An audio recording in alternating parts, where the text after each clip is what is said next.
We do not live in a world where kings are sovereign and where politics, where anybody is above anyone else. All men are created equal, and all men have the gift of divinity within them. And the next part of the Declaration of Independence is that man then created government to serve man. And they delegated authority to that government. That government has no authority that we ourselves, as sovereign individuals, do not have. It is our role, when that government gets out of line, to rein it in. That structure of God, the individual, and the state has been flipped upside down. We now have the federal government as the race of God, and now seeks to become the source of our rights. The state has become...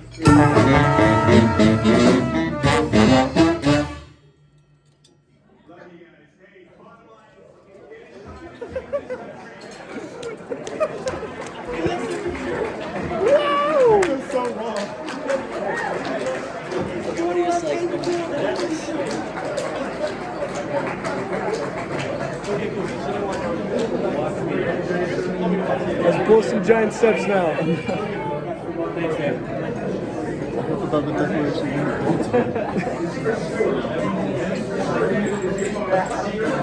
Representing District 2. He is a former Air Force pilot and has graduated from public One schools. of 3 speakers. Spent 14 years flying B-1Bs. I'm going to get a picture with Burgess Owens. He is quoted as saying that he flew over Utah tests and training package. He is the only congressman that a carpet bomb on distance.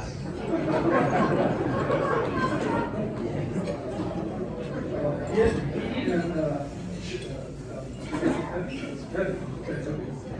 of 6 children. He is a prolific New York Times bestseller author, and his 22 published released books, but they're just about that. That's amazing. Actually, I don't think I've ever read. Is this the Burgess? I remember in the book. 22 is amazing. So, ladies and gentlemen, please welcome you're my former congressman. You said moved last year. Congressman Chris Stewart. Thank you so much.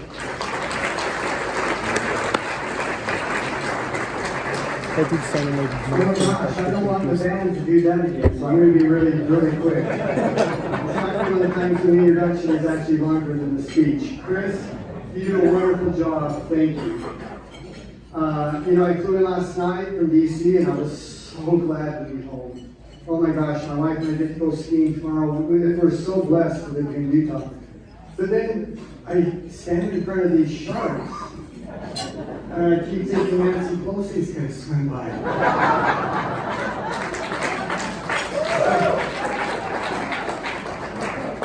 I was a little bit late. I-15 was a parking lot. It took me an hour and 30 minutes to get to the farm. And I was thinking while I was sitting there, back when I was flying jets, I could have flown from Hill Air Force Base to B-Ryce in Texas in less time, literally less time. And it would have been a lot more fun. But I'm glad to be here even if it's a little bit late. I actually have a little extra time because I'm speaking for Blake Moore. Blake texted me this morning. He said I tested positive for COVID, which is unfortunate, obviously. He's feeling well. He's vaccinated. He actually just got the booster a couple days ago. I said, I'm happy to speak for you. He said, what do you want me to say? He said, I'll send you some talking points. He said, I want you to do my talking points. I think maybe he was nervous what I might say, which was probably smart. So he said, let's do it here. Blake is a really cool guy. Blake is a really cool guy. He's a great congressman. Please vote for Blake. You got my vote. All right. Blake is a terrific member of Congress. Burgess and John and I love serving with him, as I love serving with Burgess Owens, and we look forward to hearing from him. He's very accomplished. He's actually pushed through a pretty significant bill, a Medal of Honor bill, and people around in D.C. have really grown to respect Blake, and it's an honor to serve with him. I wish he could be here. He cannot, but we look forward to the next time he is. Okay. Now, I don't want the band. The list of things that we can talk about that are discouraging cannot be enumerated in 5 minutes. Let's talk about a few of them. Inflation, they say it's 7-8%, but the government does not include food and housing and transportation. turns out most of us like to live somewhere, and a lot of times we like to eat. If you include that, it's 15%. And let's remember that that hits the most vulnerable among us. If you drive a limousine and if you have someone shop for you, you don't know what the price of gas is. You don't know what the price of milk is. But I do, and my 6 young kids who are just starting families, they know. What about Afghanistan? This debacle will take a generation to recover from, if we ever do. A friend of mine, remember a Ukrainian partner, calls me during that time, and he says, how can we ever trust you again? And answer me this, do you think Vladimir Putin sits across from our president and respects him or fears him after that? Or what about COVID? What about this critical race theory, where we teach our kids to hate each other and be suspicious of each other because of the color of their skin?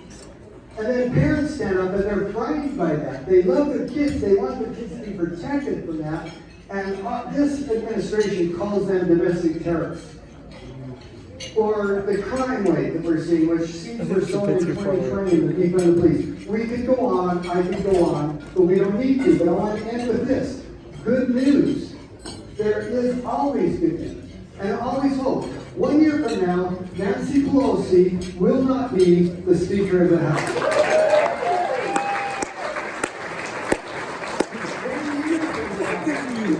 1 year from now, there's going to be a lot of Democrats who are no longer members of the House. And Burgess Owens and John and I can start doing the work to claw back some of this stuff. And this point is important. We know what to do. It's not like we scratch our heads and go, well, I hope what we did there, we know what to do. We know how to fix these things, and if you want evidence of that, look at the 4 years under President Trump, because we didn't have any of these problems.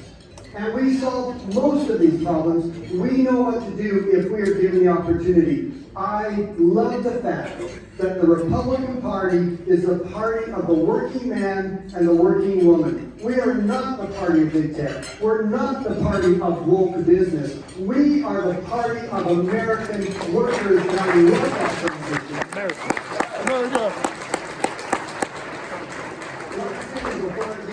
Blown off with the horns. The Statue of Liberty is an iconic figure of freedom for the entire world. And at the feet of the Statue of Liberty, most people don't know this, or many don't, because you only see it from a photograph taken from the air, are broken chains. As she has broken the shackles of tyranny. I love the poem that goes with the Statue of Liberty. Speaking of Europe, it starts out by saying, keep pompous lands, your storied elites. Give us your tired, your poor, your huddled masses. Give us those who are yearning to be free. That is the Republican Party. We're not the storied pomp. We don't live in the ancient elite lands. We are Americans who want to, and we will defend freedom. We will fight for freedom. We will reclaim our freedom. Every one of you care about that. That's why you're here. God bless you all.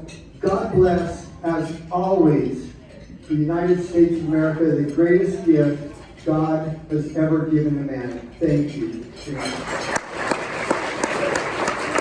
What's the name? Amen.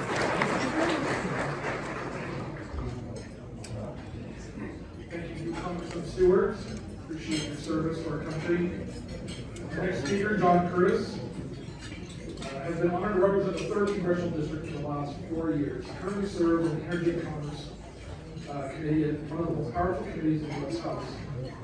He worked hard for this appointment as the first Republican to serve on this committee. The Energy and Commerce Committee is critically important to oversee matters related to bioenergy, our growing tech sector, and healthcare.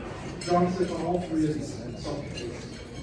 His sports heritage and corporate growth and other conservative tendencies like conservative voting records in Congress. He has held over 225 town hall meetings to listen to voters. Ladies and gentlemen, please welcome Gail Henry, John Curtis as campaign manager, speaking for Congressman John Curtis.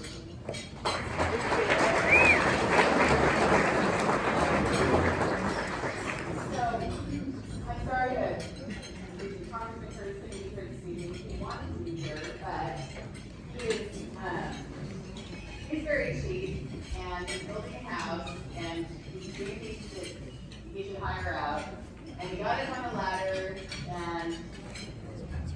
he's having surgery. So, anyway. If you really want to be a member of Congress, though, please vote for him. His wife is their general contractor. Like, they're not messing around. Anyway, I'd like to talk about something that probably a lot of people have a lot of questions about. At least a lot of people ask me questions about it. Congressman Curtis, who recently founded the Conservative Climate Caucus in the U.S. House. Now, when he was first talking about this idea, addressing climate, the team at DC said if we get 6 Republicans to join him, that would be a win. Well, he has worked very hard, and I'll have you know that is now the 3rd largest caucus in Congress. So, why has a conservative Republican worked so hard on the climate issue? Conservatives don't like the word climate, right? But when we got to the climate conversation, we give a free hand to liberals to find solutions. Do you know that if we did nothing but replace Russian natural gas with U.S. natural gas, we could produce more carbon than all the provisions of the Green New Deal combined? That's pretty significant. If you follow the path of climate extremism, though, you destroy the U.S. economy and strengthen China. There's no better example than the Paris Accord, which put a stranglehold on the United States and gave China a free pass to continue polluting for the next 20 years. The liberal climate agenda has no solution for the pollution coming out of India and China. The U.S. is responsible for only 10% of the pollution of carbon in the entire world. Liberal policies are not solving our environmental problems. President Biden shut down the Keystone Pipeline, he killed thousands of U.S. jobs, and this pipeline would have brought clean oil into the U.S. And then he called up Russia and asked them to produce more oil for us, dirtier oil. But that somehow felt more virtuous. Remember how hard we worked for energy independence? Yeah. So we wouldn't have to be dependent on our enemies for fuel? Yeah. The liberal climate takeover isn't about reducing pollution. It's about social engineering. It's about attacking capitalism. It's about controlling us. And if we don't engage, they win. Plus, our ideas are just simply better. So it's time for conservatives to demand a seat at the climate table. Our ideas are better. It's not just that they don't harm the U.S. economy. Conservative ideas put the U.S. economy on steroids and fuel innovation. Even if we look at it just as an economic prospect, the world wants clean energy. There is a demand for it. And U.S. innovators who supply that demand are going to create jobs and create prosperity. If we want to counter the extreme liberal climate policies, we have to articulate the conservative way to care for the planet, and that's what Congressman Curtis is doing. So when you hear Congressman Curtis talk about climate, I hope you don't know that he's calling out the liberal agenda that doesn't work and that kills our economy, and he's speaking up for conservative principles that protect our economy, support our national security, promote American exceptionalism, and actually have a positive effect on our environment. Thank you. Clap, clap, clap, clap, clap, clap, clap, clap.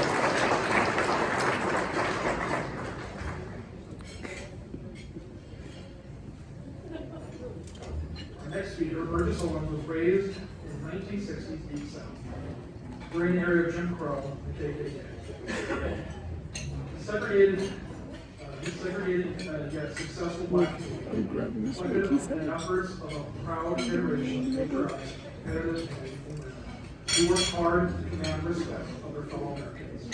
After high school, where he was the first of one of 4 black players to integrate all formerly white football teams, he was granted a scholarship to attend the University of Miami. Burgess would go on to play in the NFL, where he would win a Super Bowl with the Oakland Raiders. So a lot of you have a picture of the ring, right? Then later in life, find and operate a nonprofit for and now serves as the congressman for the 4th Congressional my congressman. I'm very proud that he's my congressman. Ladies and gentlemen, please welcome Congressman Burgess Owens. Wait, this guy actually won a Super Bowl? Huh? Is that picture of the baby? Apparently he won a Super Bowl with him. Okay. Steven's trying to figure out this shark joke and Mary and Chris took that away from me, so much for that. But I'm Wait, Chris. is John Madden his coach? Let me start off by saying, Chris, thank you, my friend. I appreciate you. Carson, they highlighted two things real quickly, and we just make one of my so proud of you about every time. John Madden. Tell the fact that we truly lead in every way we possibly. There's no statement in this place. For those of you guys who lived here, kind of used to it, used to winning, used to have this culture that is just so cool. It takes work. It takes fighting for a heritage that was passed down. Thank goodness for that. Now I have over 6 kids and 60 grandkids here. Proud of you because you guys put in place. And thank you again for fighting so much for that. And what Carson was saying, I've never seen more activity across this country. Where people say in the past, I'm too busy. I got too many things going on. Raising my family, building a business. And finally saying it's time to get off the sideline. You know that. Out of the bench, get on the field of action, and make my life count. So let's make sure that we continue to stand strong and do what you tell us to do best. We just win, baby. All right? Yeah. We just good, baby. I want to take a few minutes. I just wanted to say this. Chris did a great job of explaining why we have reasons to be very optimistic. By the way, if you ever get down a little bit, everybody has a little time to kind of wonder. Pick up the book, 7 Miracles to Save America. All right, and we'll bring you back. But that's a book I read a long time ago. 7 Miracles to Save America. Really, God has his hands with us, man. This is the country that's going to continue to win. This is the state will continue to win. We know where the source is. So let's always remember that. Those moments of despair kind of try to sneak in on you. I want to thank you guys for being who you are. I grew up in a community that was remarkably successful. You guys have never heard about because that's what the left does. They want to hide success. But I was taught very simply, if you want to win, you want to make a difference, there's 4 tenets that anybody can do, and you'll get there. You don't care who you are, where you came from, what your language is, how poor you are in this country. Faith, family, free market, and education will get you to the middle class. And our middle class, as we see here in Utah, is what makes our great culture what it is. It's that middle class that is one of service, that's one of optimism, that's one of a vision that wants their kids to grow up and be much better. It's one of appreciation. And it's one that says, I don't want anybody to tell me what I gotta do. I don't want to keep depending on anyone else with my heavenly Father. And that's the greatest threat for love you'll find. We're going to see what's happened the last couple of years. It's been a fight to destroy the middle class. How do they do that? By destroying small business owners. What do we do here best than anybody else? And first of all, know what the word service means. It always trickles when I think about this. What other culture in this country where parents, they work so hard that when their kids become 18, 19 years old, they send them off to some place that nobody wants to visit, and they're excited about them leaving for 2 years. Cannot wait for them to leave for 2 years. I mean, it's so exciting. And the worse the country is, the more, other than mothers, I'm sorry, mothers might have heard this way. But why do we get excited? Because we know that service is the core of us loving each other. Serve each other, we love each other. And we know no one does better than each other.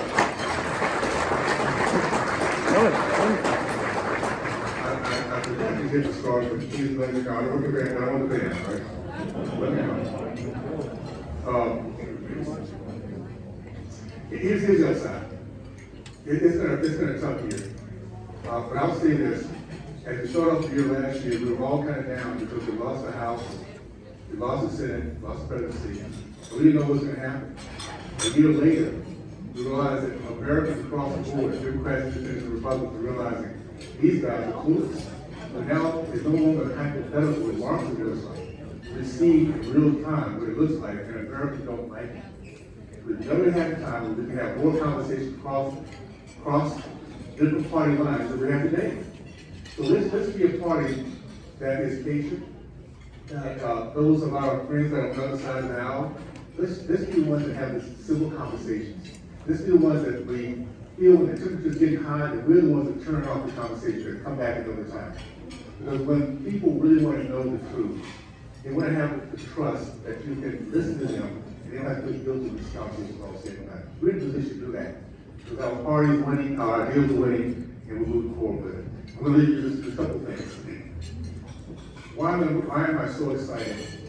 Because faith is coming back. See, what the left doesn't know, when Americans get bullied and feeling hopeless, we don't go to the government, we go to God. We have more people now getting on these and wait, we have no idea what the next step could be, our business, our family. So we get on our knees and ask for help. Faith is coming back. We now realize we have a party that wants to take biological men and replace women with them. And that's not going to happen. Not on our watch. We understand the power of womanhood and motherhood will always be at the very top of who we are. Remember,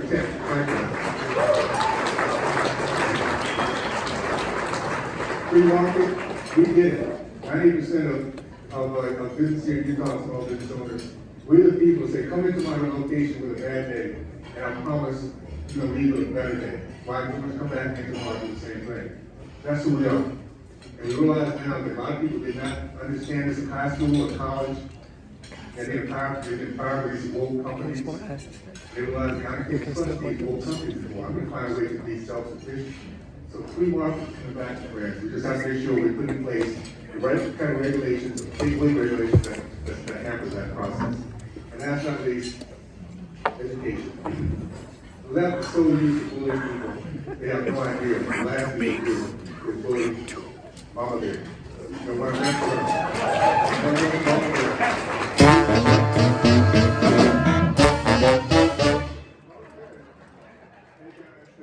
This really Utah way, just wait there, all right? We got the same family. Thanks so much.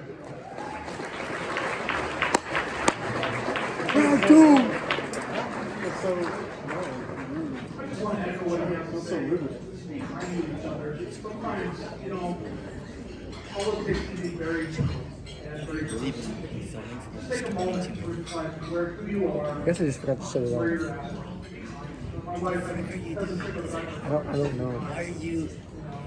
I always see that in my there will always be anger that's last week. I know a lot of people are angry at me, but I have friends. You're still my friends. This should be cool. We're all Republicans. You're all on the same deal. Thank you, Tom.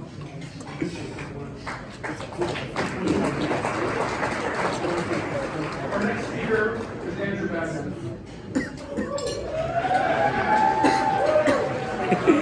Where he graduated from Temple University. Andrew's a former intelligence officer with the Department of Defense. He is now running for Utah's first congressional district. Ladies and gentlemen, please welcome Andrew Bassett.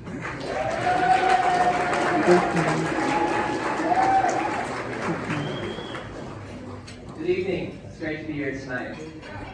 I just want to start off by thanking Chris and Salt Lake County Republican Party for the great effort. Quick So typically at these events, we have a double-masked journalist crusader whose only goal is to get the objective truth in a non-partisan fashion. Is Brian Shaw here tonight? I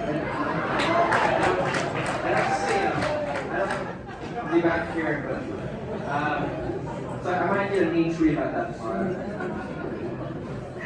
Tonight, I want to speak about what this next election is about and what we need to do to change our country's direction. When I speak with neighbors across the 1st District, it's clear to me that our country is in crisis. Our very way of life is under threat. A threat unlike perhaps anything we've seen in our lifetimes. I believe in this moment we face America's darkest hour. Our ruling class corrupted. Our borders broken. Our children taught to hate. Our economy stagnant. And our enemies abroad emboldened. And in this moment, sadly, I don't believe enough in our party have come to terms with the extent of this crisis, and most importantly, the true nature of our opponents. For me, this became clear as I witnessed the fall of Kabul this last summer. Men clinging to planes. Desperate mothers throwing their children over barbed wire fences. Brave young Marines lying lifeless on dusty roads in their own pools of blood. One of them was one of Utah's own, Staff Sergeant Taylor Hoover. Taylor graduated from Hillcrest High School, where he played football. He was described by those he loved as a warrior from birth. In a farewell to his son, posted on Facebook, his father wrote, "I'll try to make you proud." I deployed to Afghanistan in 2014 as a young intelligence officer for the Department of Defense. My job was to go out and recruit human sources among the enemy to support our warfighters.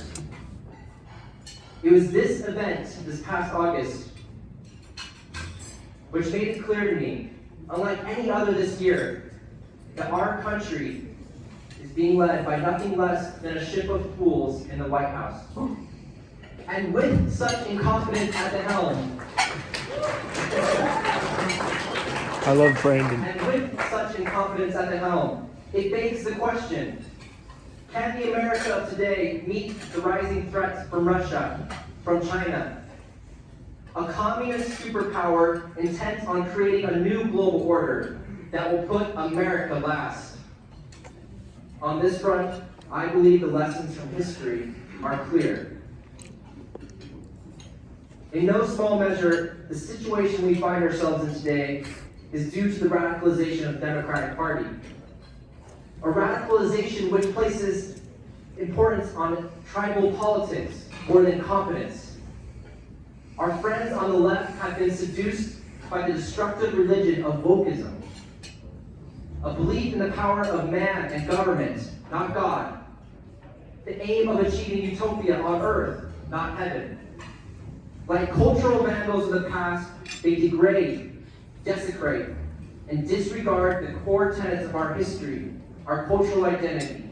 They strive to make 1619, not 1776, our nation's origin story.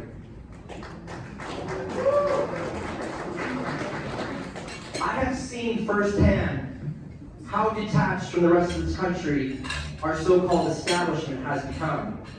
After graduating from here at TNQ, just down the road, I was fortunate enough to go to Harvard and Oxford.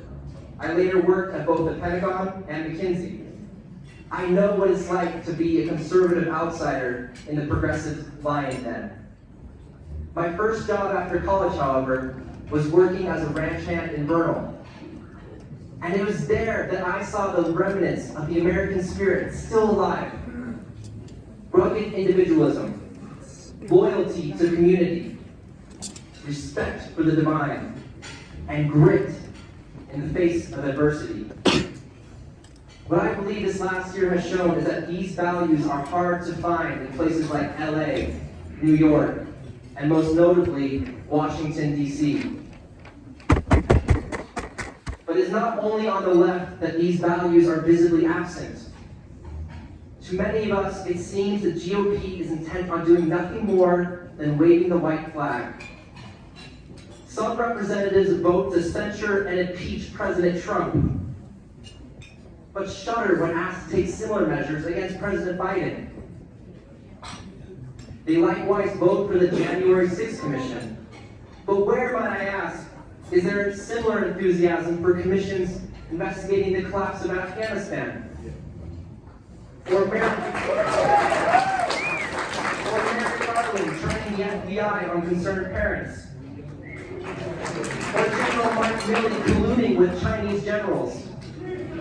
Or Anthony Fauci lying to Congress? Save the puppy. The silence is deafening.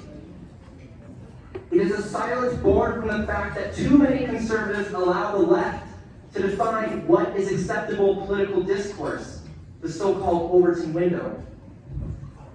They fear cancel culture more than they fear their own constituents. Let's be clear. This past year has shown us that the days of Liz Cheney and Adam Kinzinger leading this party are drawing to a close. I'll say amen. The days of the defeatist mindset that has plagued the GOP in recent years is drawing to a close. This isn't to say that our party shouldn't strive to be united. It should. But true unity will only come if we rediscover our resolve. A house built on appeasement to radical progressivism cannot stand. Save the puppies. Understanding this truth, the 2022 midterms present a question to every voter in Utah. Are you content with the direction of our country? Are you content with the job the current GOP is doing in fighting back against authoritarianism, both at home and abroad? No. Or do you believe there's more we can do? Yes. This is the fundamental question of the next election. Drawing upon the inspiration of our forefathers, men like Washington, Jefferson, and Lincoln, I believe that this moment calls for a renewal of our spirit. It's time for a new strategy, a new sense of urgency and energy. As Lincoln said, a new birth of freedom. As my high school football coach used to say, the best defense is a strong offense. Put simply, if we want to start winning again, we have to stop trying to contain authoritarianism, but rather actively dismantle it. This begins with defining the legislative agenda on our terms. It means remaining true to the first principles of conservatism, principles not grounded in just achieving abstract GDP growth, but rather building and sustaining communities that flourish. It is with this paradigm that for every policy we must ask, how does this protect and benefit the American family? And I'll say amen to that. This approach I'll say amen. requires putting America first both in our foreign and domestic policies. It means holding our government accountable, especially out-of-control bureaucrats like Anthony Fauci. Save the It puppies. means restoring our manufacturing base here at home and becoming nationally resilient, hardening our grid against EMP threat. It means restoring confidence in our elections by adopting common sense measures like voter ID and vote in person that we all disagree upon not that long ago. And I'll say, It means banning critical race theory from our schools and teaching our children to love their country, not hate it. It means fighting back not just against big government, but also big tech in order to preserve our First Amendment rights. It means reasserting our national sovereignty and finally securing the southern border. It means ending forever wars abroad and reforming our military by firing woke generals. Our troops should be focused on one thing and one thing only, and it's not white rage. It's being the most lethal and feared fighting force in the entire world. Guided by this common goal of national renewal, this means when entrusted with responsibility and power, like Governor DeSantis is showing us in Florida, we must be willing to actually use it. The days of Paul Ryan must end. As I come to a close, I'm reminded of a passage from Tennyson, which seems particularly relevant to us now. Though we are not now that strength which in olden days moved earth and heaven, that which we are, one equal temper of heroic hearts, made weak by time and fate, but strong in will, to strive, to seek, to find, and not to yield. Given the state of our country, it's hard not to fall into a sense of despair. But we must not allow this despair to strangle hope. For now, in America's darkest hour, a new generation of conservatives are stepping forward. Generations generation who has the resolve and the will to fight back. And our message to the enemies of freedom, both at home and abroad, is this: we will not go quietly into the night. We will not surrender the country we love without a fight. America is going to live on. The cause of liberty is going to prevail. Tonight, we declare, not just as conservatives or Republicans, but as Americans, that we will not yield. My name is Andrew Badger. I am running to represent Utah's 1st Congressional District because I believe that America is worth fighting for, that our best days as a nation are still ahead of us, that we are better than what we saw in Afghanistan this last summer, that America was born in 1776, not 1619, that those brave young men who gave the last full measure of devotion in places like Lexington, Gettysburg, Normandy, and Kabul, men like Staff Sergeant Hoover, will not have died in vain. That we will live worthy of their sacrifice. That we will strive to make them proud. That from them we will find renewed resolve that government of the people, by the people, and for the people shall never perish from this earth. This is what's at stake. This is our creed. And it's to this great endeavor that I ask for your support. May God bless this land. May God bless the people of Utah. May God bless all of those who share this cause. And may God forever bless the United States of America. And I say amen. And I say amen. Ow. It's actually a little weird.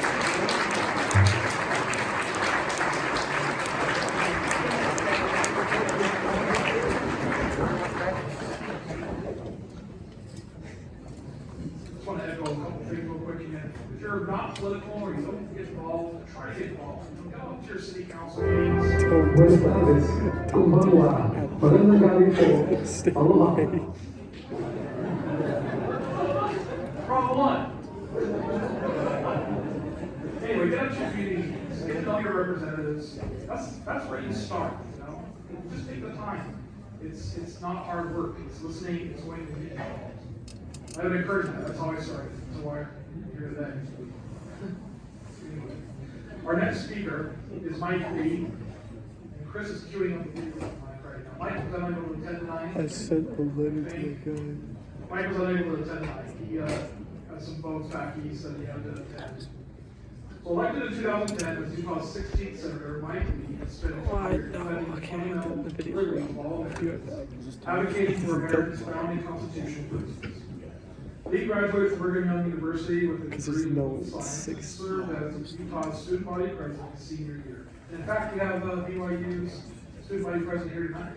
Pretty cool. He graduated from BYU Law School in 1997 and went on to serve as a law clerk to Judge D. Benson of the U.S. District Court for the District of Utah. And then the future Supreme Court Justice Samuel Alito, Jr. of the U.S. Court of Appeals for the 3rd Circuit. I can go on and on about what Senator Lee's done. Everybody really knows who's in politics, knows Senator Lee and his background. I'll just finish with what Senator Lee has been doing last year. And this is basically Senator Lee has served as the ranking Republican on the Judiciary Committee on Antitrust, Comparative Policy, and Consumer Rights, and on the Energy and National Resources Committee, subcommittees on public lands, forests, and land. In addition, Senator Lee continues to lead Republicans on the Joint Economic Committee as the ranking member, after spending the last 2 Congresses as vice chairman and chairman respectively. He also serves on the Senate Commerce Committee, and the Senate Special Committee on Aging. Lee and his wife, Sharon, live in Utah County and have 3 children. So ladies and gentlemen, please welcome Senator Mike Lee via video.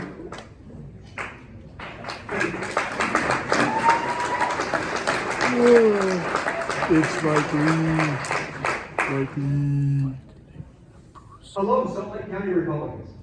I wish I were able to be with you tonight. Look, listening to a live jazz band at the aquarium with friends sounds a whole lot more enjoyable than dealing with Chuck Schumer's megalomaniacal power trip. I'm doing He's everything talking I can about to fight us. for a future that doesn't saddle our children and our grandchildren with suffocating death. To do this, we can't be afraid to say no. No to Democrats' $5 trillion giveaway bill. No to an overinflated infrastructure bill. No to liberals' sorry strategy of economic populism, which causes inflation to rise and middle-class families to struggle just to put food on the table. Saying no isn't an austerity measure. It's in fact a prosperity measure. We must establish a future that avoids crippling debt and allows our grandchildren to thrive. America's national debt is now at about $29 trillion, and it's rising quickly. We have to get this under control. The monstrous size of $1 trillion is not really that intuitive, but it can be illustrated by a couple of examples. 1 million seconds is 12 days. 1 billion seconds is 31 years. 1 trillion seconds is 31,688 years. Let's make another analogy. If you were to climb Mount Everest and drop $1 billion for every foot of elevation, you'd fall short of our national debt. That's the definition of a mountain of debt. Now look, this is the worst time to tack on more government spending when Americans are already having to deal with inflation thanks to reckless federal spending that's driving up the price of everything from gas to groceries, from housing to healthcare, everything in between. Inflation hit its highest level in almost 40 years. In the Mountain West region where we live, inflation made life 7.7% more expensive than last year. Utahns up and down the state have had to endure struggles of COVID and inflation, and both of those things are robbing everyone's paychecks because of Democrats' reckless federal spending. I've heard from countless Utahns who are at risk of being fired if they choose not to receive the vaccine. Look, threatening the livelihoods of millions of Americans and turning employers into enforcers isn't how our country is going to recover its workforce. Look, I made the decision to get the vaccine, but that's my decision, mine alone. The same stands for those who choose not to get the vaccine. Health decisions are inherently personal, and that's the way they should stay. And the second one, keep Washington out of Utah. Federal bureaucrats pale in comparison to the ingenuity and dedication of everyday Utahns. My campaign is actively building Utah's most robust campaign volunteer network. My campaign volunteers are promoting participation in our neighborhood caucuses. Every Utah voice should be heard. I want to close by thanking Chairman Chris Knoll and his dedicated team for hosting this event tonight and for taking up the helm in Salt Lake County. Local Republican Party strength and leadership is vital to spreading our conservative message to voters. Now, I know that a whole lot of what you do might go unnoticed. That is, until it's needed to support our campaign. So, thank you. Thank you to Chris, Jared, Karma, David, and all those who work with them for your steadfast commitment. And thank you to all of you who are connected and who have donated to support our Salt Lake County Republican Party. Let's know that together we can confront any challenge and preserve the freedom we all enjoy in the process. May God bless you.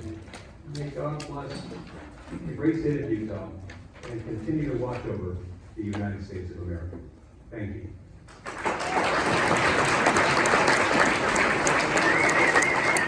Ow. Okay, actually.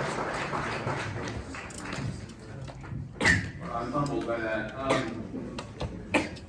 So we're gonna take a break for just a second. I'm actually gonna ask the band to just do one song if that's okay. Okay, and then but before I do that, I didn't want to miss the opportunity to talk about our county council and what a wonderful group of people they are. I want to thank every single one of them. Would we just stand up really quick, the county council members that are here? All the county council members.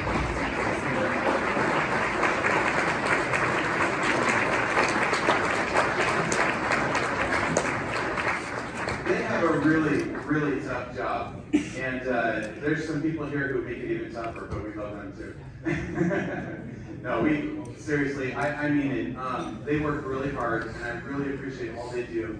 And I know it's been tough lately. There's a lot of issues, central to Salt Lake County. That's why we need to make Salt Lake County, stronger. We need to volunteer and be part of the party. So. I want to thank them, appreciate all that they do, and make sure that they know that I really do care for the work they're doing, and thank you. At this point, we'll have one. Oh, I'm sorry. Yeah, I was gonna do that. Can we have the House members stand up really quick? And Senate, and House and Senate.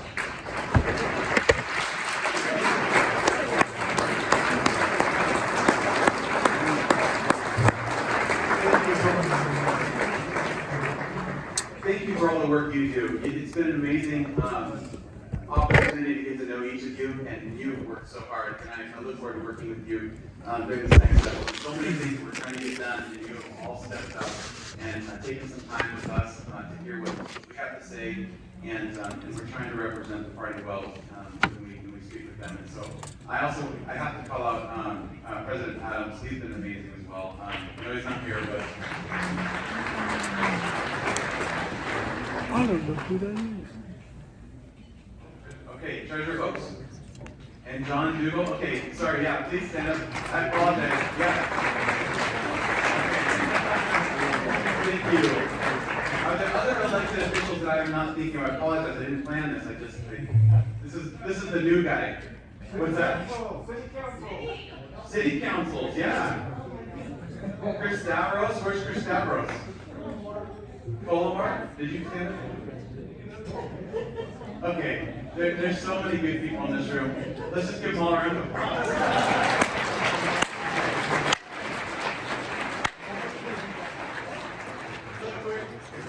Each one of you has contributed so much, and I thank you, and I apologize.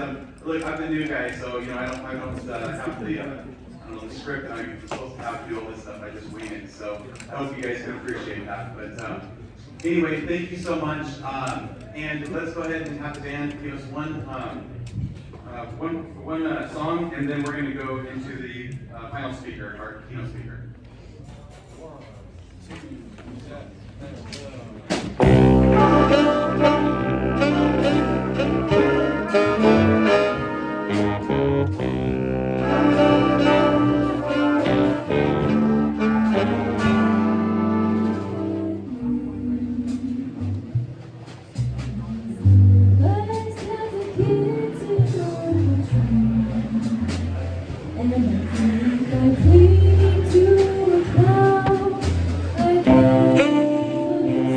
And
We did it. We did it.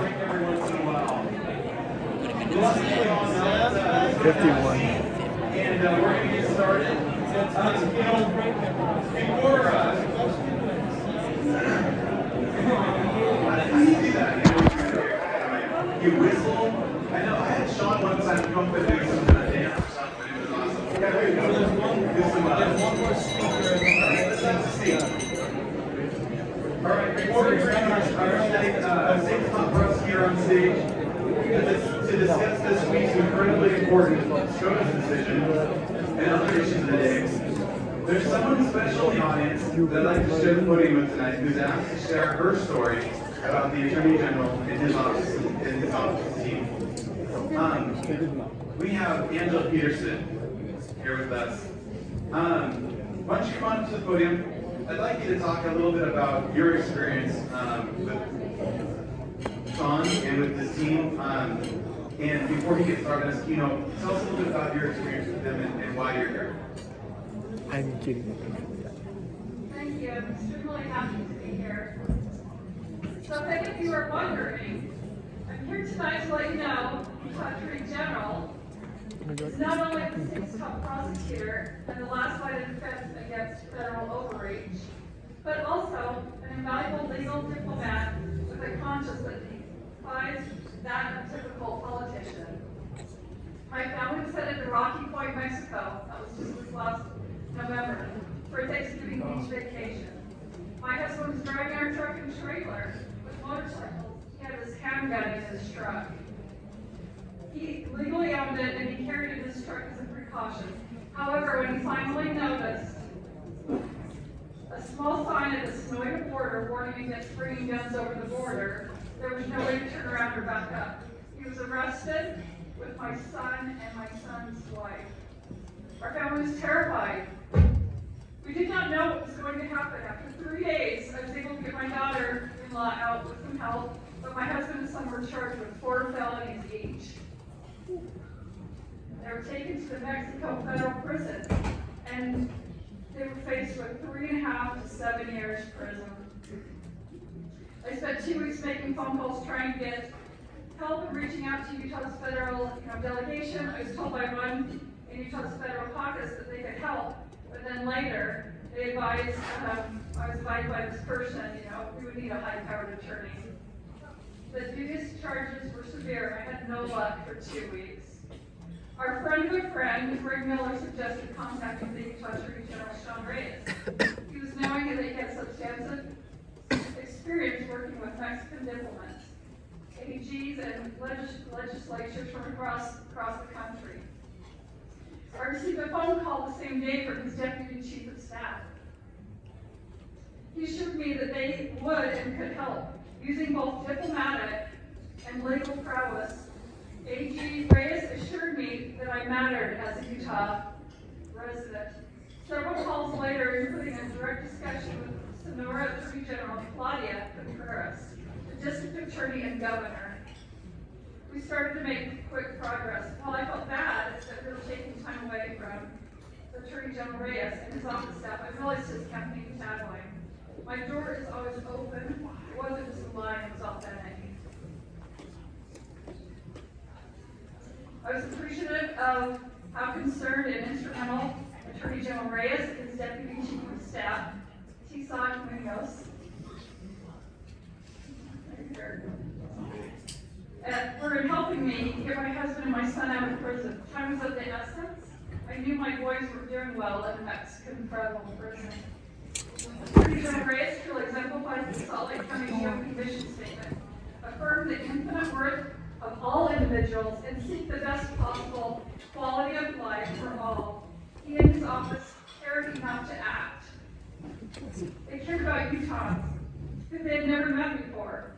I finally felt there was an urgency to get my husband and my son out, and it happened. What everyone has told me was not possible and could take months, if not years. Attorney General Reyes' deputy did it in 30 days. We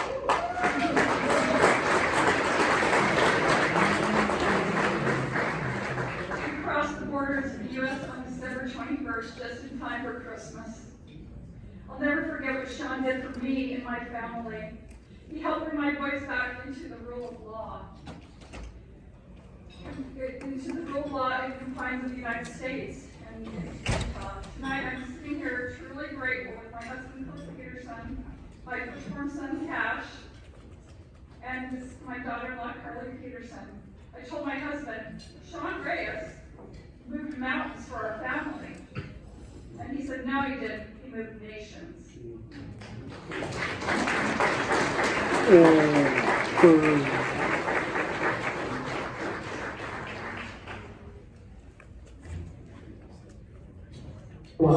Magandang gabi po.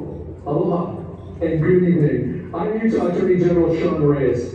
I'm a proud American and proud descendant of warrior ancestors, women and men alike, from my Hawaiian, Filipino, Japanese, and Spanish heritage.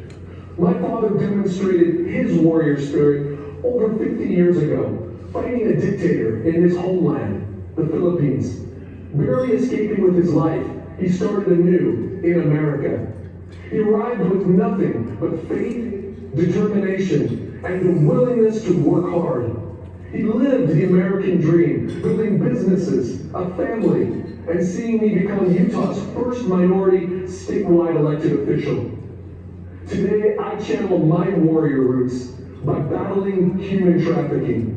I've been able to lead some of the largest trafficking prosecutions in America and travel to foreign countries, working with law enforcement and NGOs to dismantle trafficking networks and rescue people from the most brutal conditions imaginable. Young girls and women sold into sex slavery. Young boys and men forced into labor servitude. Illegal adoptions, organ harvesting, human life utterly debased. President Donald Trump is a fierce warrior against human trafficking. How do I know? Early in 2017, I had occasion to visit with him about our rescues. He asked insightful questions, expressed deep concern for victims. Overwhelmed with compassion, he promised to attack this evil. President Trump summoned Ivanka and leaders from his cabinet, directing resources and hundreds of millions of dollars for raising awareness, liberating victims, prosecuting predators, and empowering survivors. Together, they've done more to combat human trafficking than any administration in modern history. Now that's a promise kept. President Trump's taking similar aggressive action to break the chains of drug addiction and improve mental and behavioral health. He declared the opioid epidemic a national public health emergency and made available billions of dollars to confront this threat. He also signed a bill creating a phone number like 911, but for mental health. When activated, 988 will be a lifeline for those struggling with thoughts of suicide, depression, addiction, self-harm, or even hurting others. It will save countless American lives. A few months ago, my father, my warrior hero, lost his fight with cancer. When he passed, he had by his bedside his scriptures, family photos, and the pen President Trump gave me to give him. Dad loved that pen. It represented freedom to him, the freedom that only exists when someone is willing to fight for it. To my father, President Trump is that ultimate warrior fighting for our freedom. If you listen to Democrats, the media, and liberal elite, they will tell you that America's light doesn't shine as brightly around the world as it once did. That is simply not true. The same light that brought my father to America inspires the desperate and downtrodden equally today. Believe me, I interact with some of the most marginalized victims on earth, and they love America. They love President Trump because he's fighting for their freedom and America's freedom. Thank you, President Trump. God bless you, and God bless America, this land of greatness.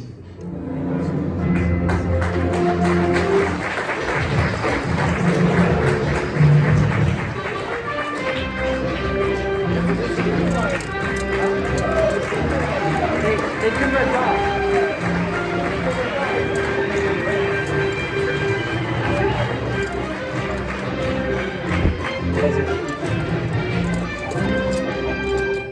Thank you all very much. Yo, why'd you kick All the right. damn? I'm remote mic here. Good on sound?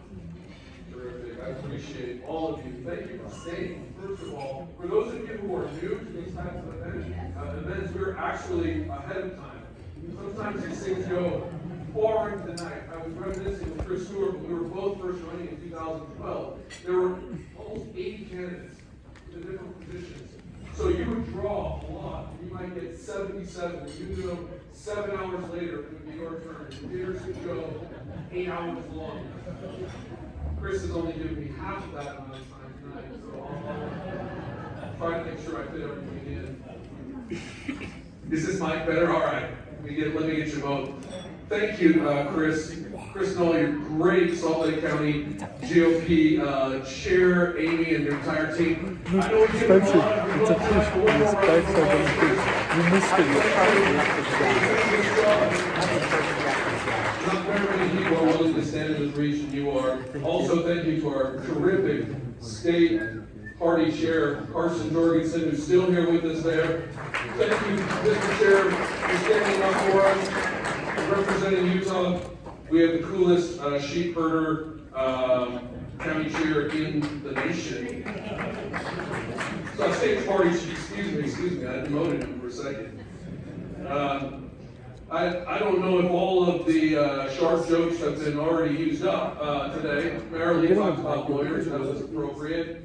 We had Chris mention Nancy Pelosi, but truly, if you look at this in the backdrop, this is what I feel like every time I go to Washington, D.C. And it's amazing to me, with all of the sharks swimming around there, the job that our incredible federal delegation does. I won't name them all in the interest of time, but let me just tell you, they're like the Avengers.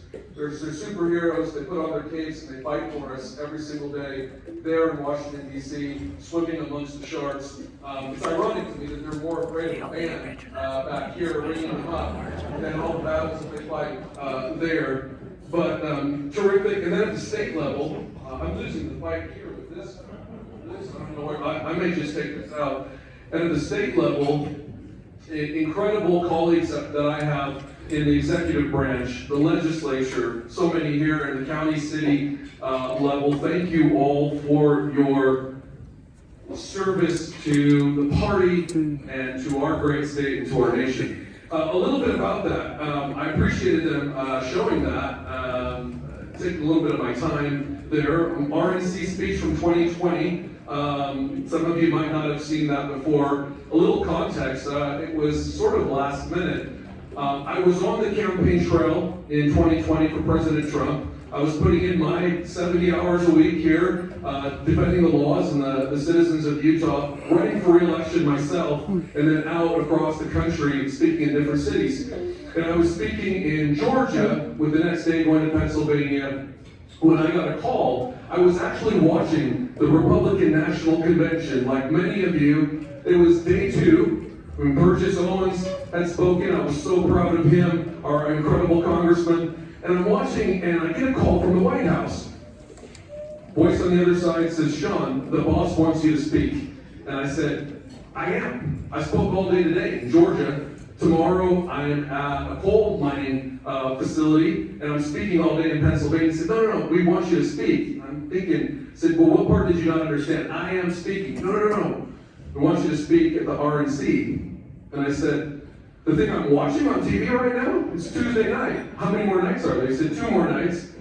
"The boss wants you to speak on the cleanup night, after Dana White, before Ivanka, and then it'll be the boss." He said, "I hope you have a good speech prepared."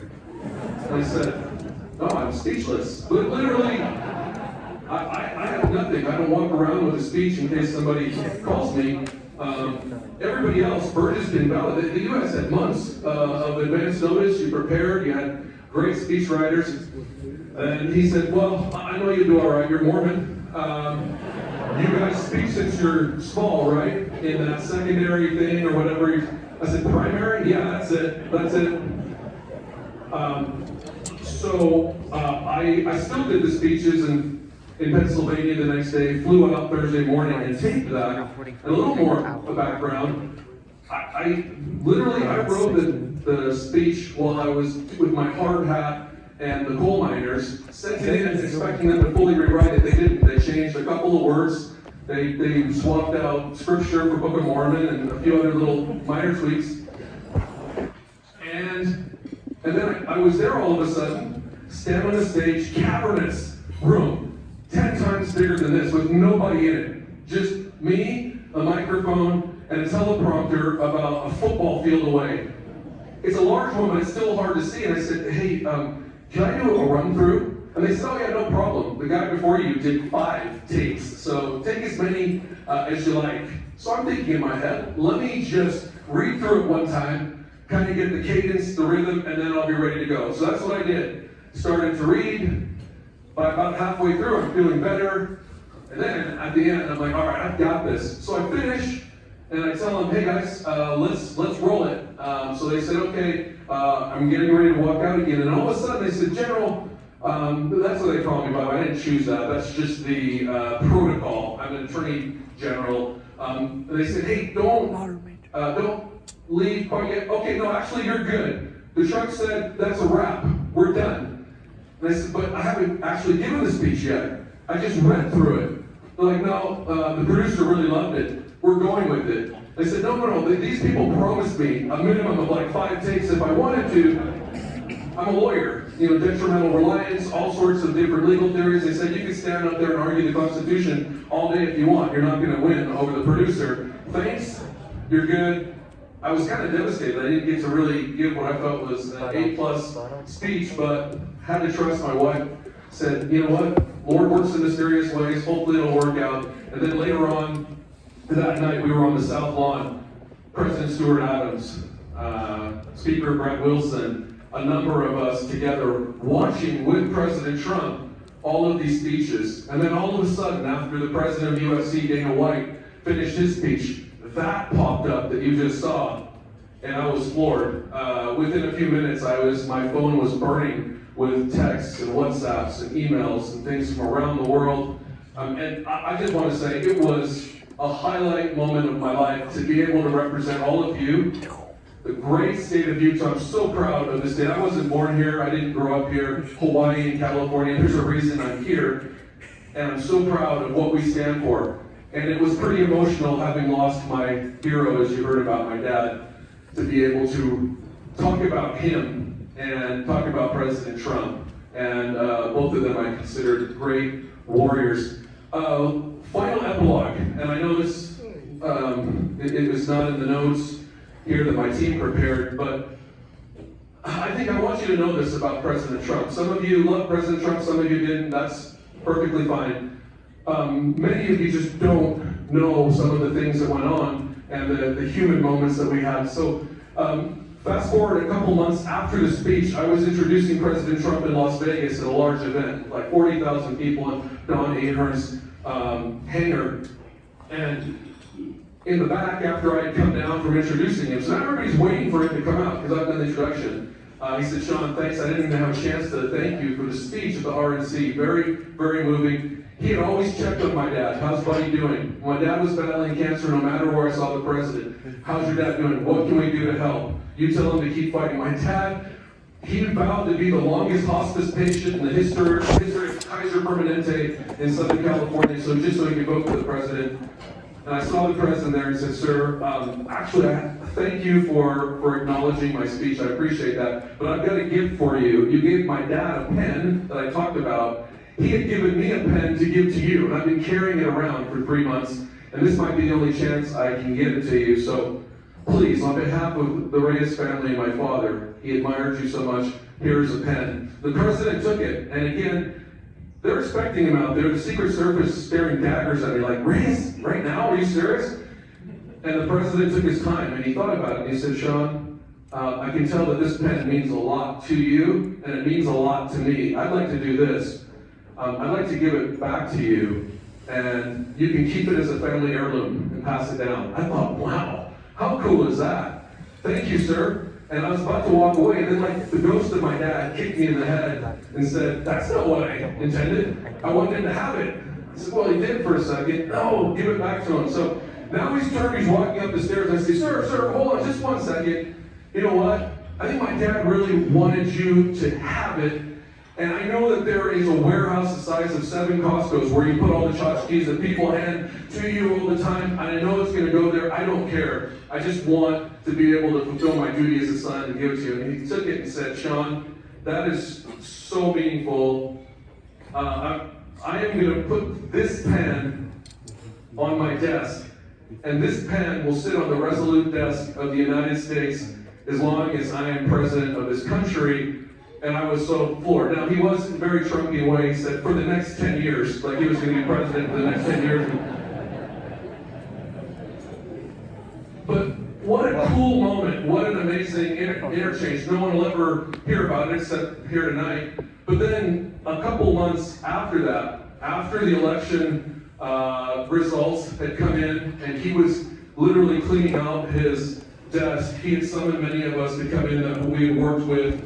We had passed some incredible legislation. One thing I talked about that I just want to give a half second of credit for, that 988 number, we tried to start that here in Utah, and it just didn't get off the ground in 2014. So Chris Stewart, our incredible congressman, and Orrin Hatch, our former senator, took that and marched it into DC, rammed it through all of these different obstacles, and President Trump signed that in 2020 as a law that will allow, finally, like 911 does for physical emergencies, 988 will give relief in crisis for those who are suffering from addiction, depression, who are cutting themselves, who are having suicidal ideation. And we wouldn't have that. That is a law. Every state is required to do that, and it will save countless Americans. And when history is, and people look back on history, I think Chris Stewart and Orrin Hatch, because of that, will be remembered. Chris, I just wanted to thank you for doing that. That's amazing. You can give him a round of applause, ladies and gentlemen. Because it's already saved many, many Utahns. And so President Trump summoned us in, we worked together, and he was handing out challenge coins, his personal ones, and everybody else was jealous because he gave me one for every one of my children, and there's 6 of them. And they're like, how come Reyes gets like 7 challenge coins? They're like, well, he's Mormon. He's got more gifts than all of you put together. And in all of that, I wasn't thinking about it, but guess what? I saw the corner of my eye sitting next to his picture of the First Lady and Barron and their first family, a pen, still sitting on the resolute desk of the United States of America. And I remembered when he made that promise to me, I had talked to Dan Scavino, one of his top aides. Some of you know Dan, and I said, Scavino, look, I know the president said it was going on the desk, but I know where this stuff goes. And he said, no, Sean, if I don't have this pen on his desk by tomorrow, I won't have a job, because a promise made is a promise kept. That's not just a tagline. Thanks, you can talk about it. So I'm sorry for the digression. It's just that video clip brought back a lot of emotion, and I really wanted to just give you all a little glimpse of what our president was like behind the scenes. I know some of you work with him and even more closely than I. Again, thank you to Salt Lake County for inviting me to keynote tonight. Thank you so much to Ms. Peterson, Andrew, and your family. Clint, it was an honor for us to protect and help bring you back and reunite you. Little Christmas miracle. But the real hero in that story, the true hero, I was battling COVID. I wasn't sure I was going to make it, like 100 and something for temperature. And the real hero of the story is my deputy chief of staff, who I'd like to have stand up. Former law enforcement in Arizona, special advisor. T-Sock was a special advisor to the first director, or second director of Homeland Security, former special ops commander in Mexico. And he deserves so much of the credit. We do all these things together, brother. Thank you. While I'm having people stand, and a good friend suggested that I do this, and in spite of the fact that we're running a little short on time, I really want to recognize not necessarily the public elected officials that you'll read about in the paper, but those who do the heavy lifting on the ground at the grassroots level. And it's going to be a little exercise of standing up and sitting down, and it'll give you a chance to prepare for the rest of my speech. Get some blood going.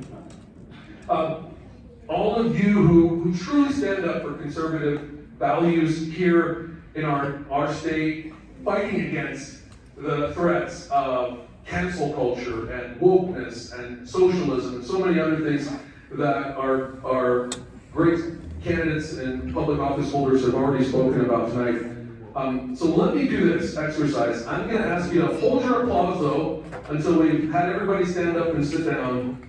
But if you are or have ever been a precinct chair, I would like you to stand up just so we can see how many of you are involved in this, because this is really how it works. Whoa, no clapping. Yeah, sorry, I'll do it. Por favor, please. All right. Thank you. So you can sit down. These precinct chairs representing 1,000 voters or so in their neighborhoods do amazing work. If you are or have been ever an elected county delegate, please stand up. Awesome. Nope, not yet. We're going to give them all a great round of applause. All right, thank you. You can sit down. Now you got this. Have been or are ever been a state delegate. Now, please stand. Central Committee, you want to stand up too? If you stay standing, State Central Committee, all right. You guys can stand down. Or sit down. Stand and sit down. How about a national delegate or national alternate delegate or elector? Let's see who served at the national level. This is impressive. You may not realize, and again, if you're new, this represents thousands and thousands of hours cumulative of sacrifice, work, and a lot of courage. Thank you. And now, if you've served as a first responder or in the military, please stand up along with your families, because we would really like, when we clap, to acknowledge you. And let me say this, I'm so glad Andrew mentioned Staff Sergeant Taylor Hoover. Taylor is the son of a dear friend of ours, Darren Hoover. Taylor grew up in a law enforcement family and served valiantly as a staff sergeant. He didn't have to be there. He was doing his third watch. And it was because of him running up and down the line, keeping his young Marines who had never tasted combat before, keeping them focused, encouraging them, making sure that they had what they needed. He didn't see the suicide bomber that came through the lines and blew him up and many others. And my good friend and top political advisor, Alan Crooks, and I went with Darren to lay Taylor's remains in Arlington National Cemetery. He's not here to stand up with his family, but these men and women are. Please join me now in recognizing them and everybody else with a huge round of applause, if you will.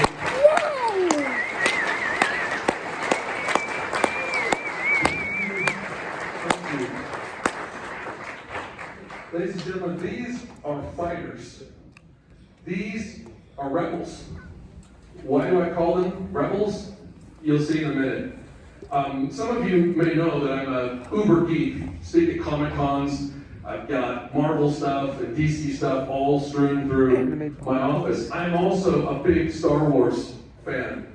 So my theme for these remarks is about the Rebel Alliance. That is us, all together. All of you who just stood up, all of the public officials who've been standing up for us, and those who defend our freedoms every day, whether they're in uniform or not.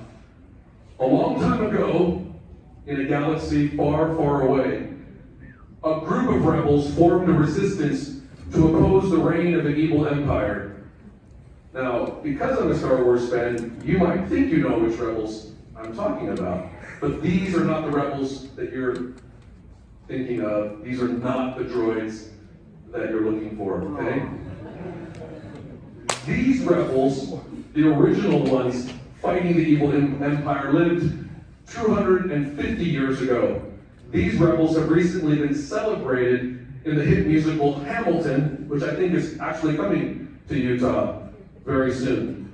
How many of you have seen Hamilton? Just by the way, yeah, a few of you? Great, great, I recommend it. If you haven't, there's one scene from Hamilton where King George III responds to the Patriots' rebellion.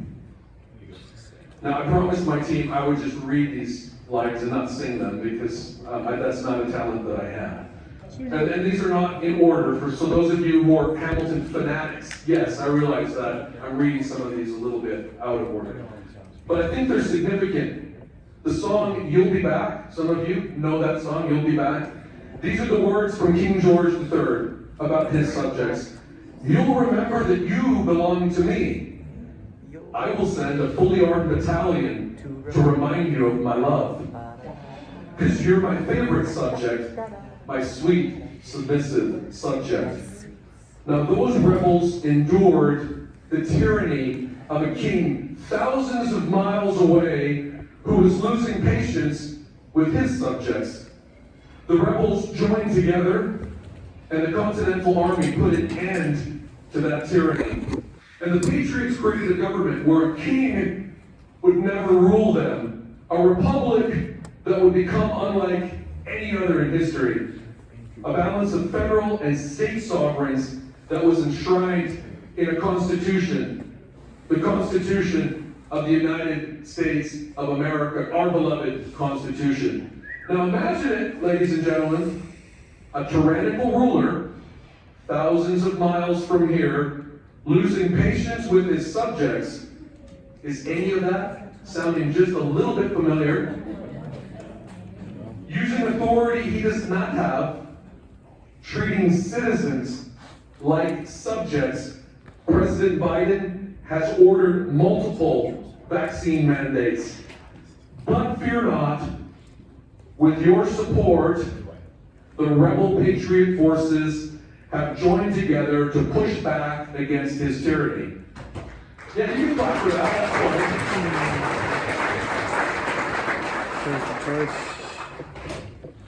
Many have said that the last line of defense against federal overreach is us, the Republican state attorneys general.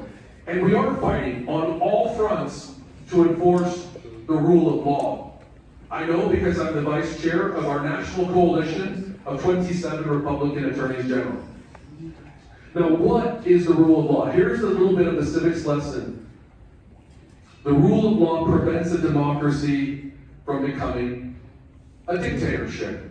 It means that no one, not even the President of the United States, is above the law.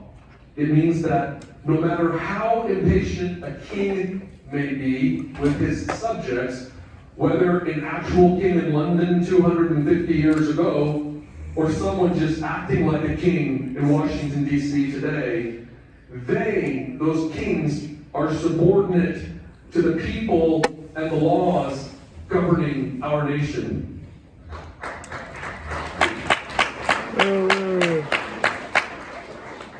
Now, America is not and never will be a totalitarian regime. President Biden, as much as he may act like it, is certainly not a dictator. But here are some specific examples I want to give. Since Chris asked me to talk about the mandates and mention a few other things that we're doing in our office, I'm going to couch these in terms of the rule of law.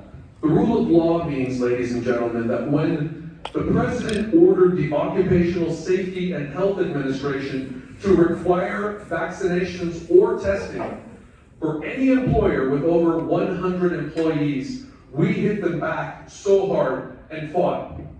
In November, within hours after the rule was issued, Utah, along with several of our sister states, asked the appellate court for a stay or to put the rule on hold, and the court agreed with us. We won that. After the case was transferred to another appellate court, the stay was dissolved, and then we immediately filed an emergency application for a stay in the United States Supreme Court. We worked together for weeks to prepare for oral arguments. Some of you listened to those just last week. And unless you were living under a rock, perhaps you probably heard that yesterday the American people prevailed in one of the most important victories for liberty in our time.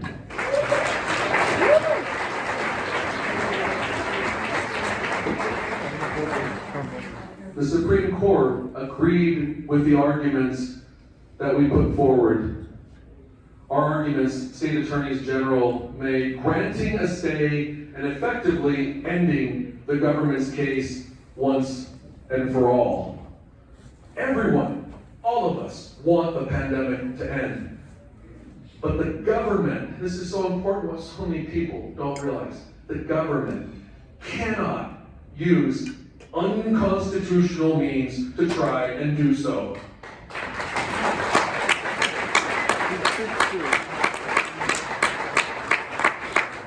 An excerpt from my statement issued to the press yesterday reads simply this, quote, "There is no workaround when it comes to the Constitution. The federal government cannot dictate policies, no matter how convenient, where it lacks statutory authority. This decision will protect Americans from future administrations who attempt to undermine the rule of law. These liberties, our liberties, are not negotiable."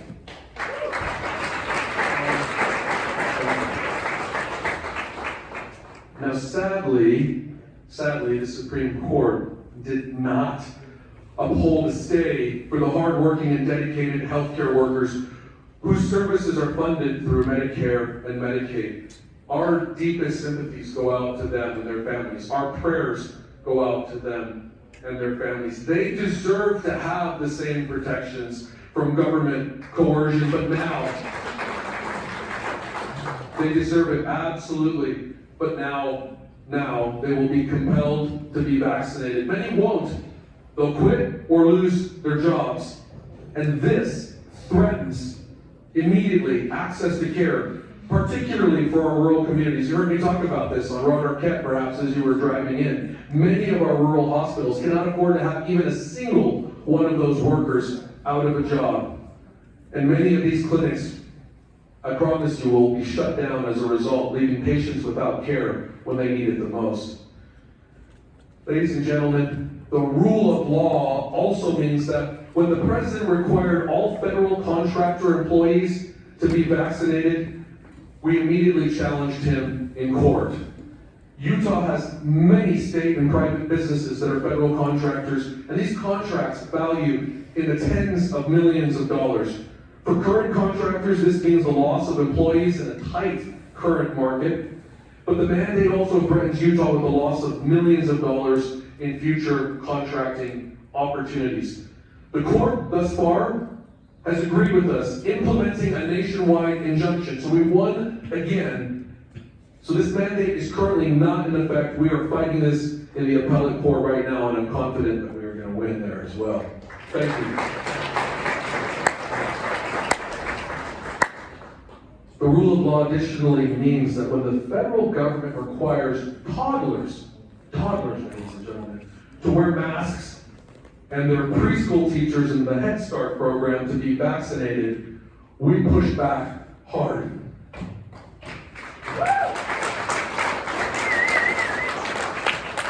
The Head Start program provides early childhood education and resources, many of you know, including diapers to families. Now, this rule would actually harm the very families it's supposed to serve. If it goes into effect, many more teachers and volunteers, again, will quit their jobs.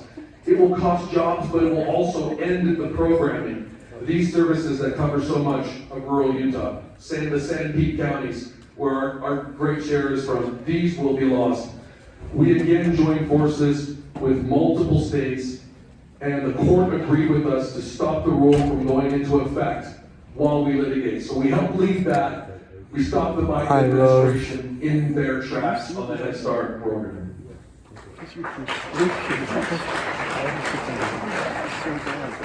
Got a few more of these. The rule of law also means that when the federal government argues, and Marilee addressed this earlier, she did a great job. By the way, Nick Vujicic is a very dear friend, and she was right. It is a very special opportunity. You can come to the Capitol. Sadly, I won't be in town, but please do come and support that March for Life. Nick Vujicic is a rock star, and we need to support this movement. When the federal government argues that there is a constitutional right to abortion, we together stand up for life.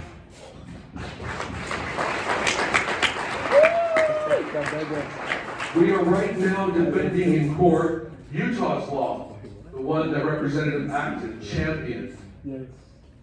Utah's law that prohibits abortions after 18 weeks gestation. Let's give her one more round of applause for doing that.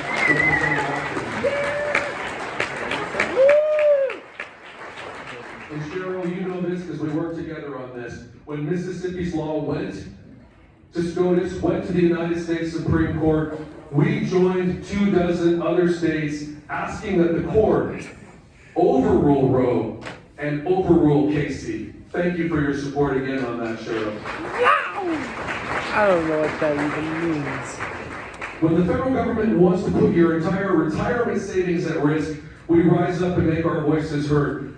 We teamed up with our incredible state treasurer, Marlo Oaks, who is here, and state auditor, John Frugal Dougal, to lead a 23-state coalition in responding to a proposed Department of Labor rule that requires investment managers, your stewards of your retirement, to consider social causes and environmental concerns in making investment decisions for you. In other words, forcing your investments and your managers to inject special interests into your own personal retirement savings. We could not let that happen without a fight. So thank you, Treasurer Oaks. Please give him a round of applause because Marlo is the best treasurer we have in the United States. The only one with real institutional experience. Ladies and gentlemen, when the federal government tries to give the EPA central authority and control over the nation's entire electricity production, again, we had to fight back. We sued the EPA with 17 other states. We've just reached the Supreme Court, where we asked the court to rein in their attempt to weaponize the Clean Air Act and to bankrupt industries that they simply don't like. That is another example of standing up every time the government tries to dictate to us what to do with our children, with our savings, with our lives. And when the government wants to treat parents, this has been referenced before, when the government wants to treat us as parents in school board meetings as domestic terrorists, we hit the government back over and over. We joined 17 states, helped lead that, and a strongly worded letter to U.S. Attorney General Merrick Garland to let him know we will not accept those abuses of federal police powers here in our state We will not let him bully innocent parents and brand us all terrorists merely because we're expressing our concern or displeasure at a school board meeting about issues such as CRT.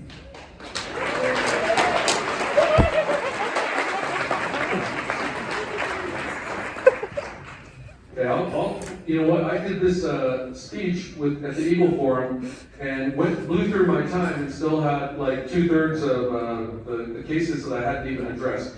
So let me try to cut through a couple of these and give you a little bit of your evening back. Ladies and gentlemen, when the government wants to tell Utah that we cannot cut state taxes, we fought back. Together with 13 other states, we sued the Department of Treasury, arguing that the American Rescue Plan Act was unconstitutional because it tells states what they can and cannot do with their sovereign taxing authority.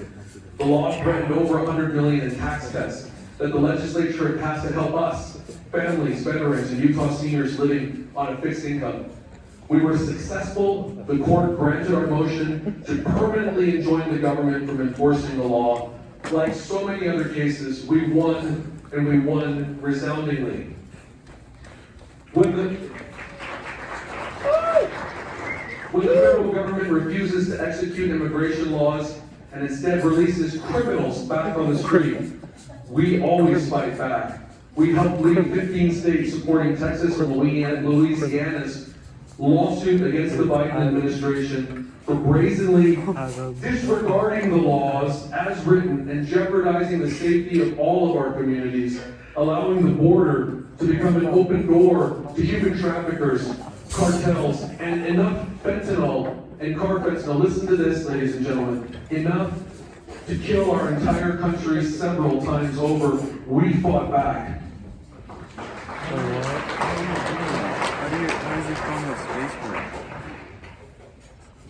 When the president orders a working group to calculate costs of greenhouse gases or the social cost of carbon to apply to every agency action, we sue them. Now think about this. This is a tool for the federal government. They calculate human migration patterns in the trillions into the future and how the weather and how the climate will affect that. Now this is not the good work that Congressman Curtis is doing. This is a pretext so the federal government once again can dictate to us and try to govern in the states. We again sued them, fought back. We're still fighting in this in court, but I promise you that we will do everything we can to defeat them. And finally, when the government wants to turn our lands, the lands in our state that are the size of Delaware, into national monuments, we rebel. The ping pong game between administrations of expanding and retracting the boundaries of Bears Ears and Grand Staircase Escalante monuments is an absolute abuse of the Antiquities Act. You don't believe me? Ken Ivory can tell you. He knows better than the entire Congress put together. He studied it, he eats it, he drinks it, he breathes it, and he sleeps it. Landscapes, am I right, Representative Ivory, are not objects, and millions of acres cannot be the smallest area compatible with the care and management of these objects. So ladies and gentlemen, we will not sit back and watch the federal government continue to chip away at our state sovereignty and our individual liberties.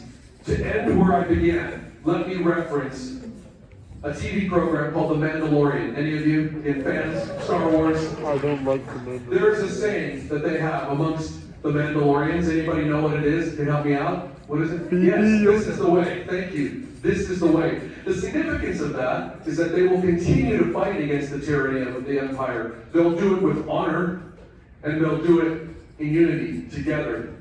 I am the Attorney General for the state of Utah. It is such a privilege to represent each and every one of you. I will hold strong as a last line of defense against unconstitutional federal overreach. We together, all of us, are the Rebel Alliance. And wherever the administration acts unconstitutionally, wherever, whenever, we together will fight back.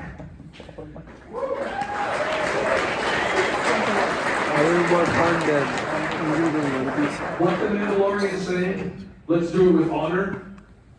Let's do it together. This is the way, the American way. God bless us, God bless the great state of Utah, and God bless the United States of America. Thank you so much. America! God bless America! I think that stand picture was so we can get a head started in the parking lot. Appreciate it, thanks so much. Oh. Thank you so much, Sean. Thank you, all of you, for coming out tonight. This has been an amazing night, and I really want to thank We are each getting one a of picture you. with that man. Sean is great, amazing speech. Thank you for all the work you do. I've been eyeing that piece of cake We're all getting night. a little bit late, so we do need to exit fairly quickly, but thank you for coming out, and thank you for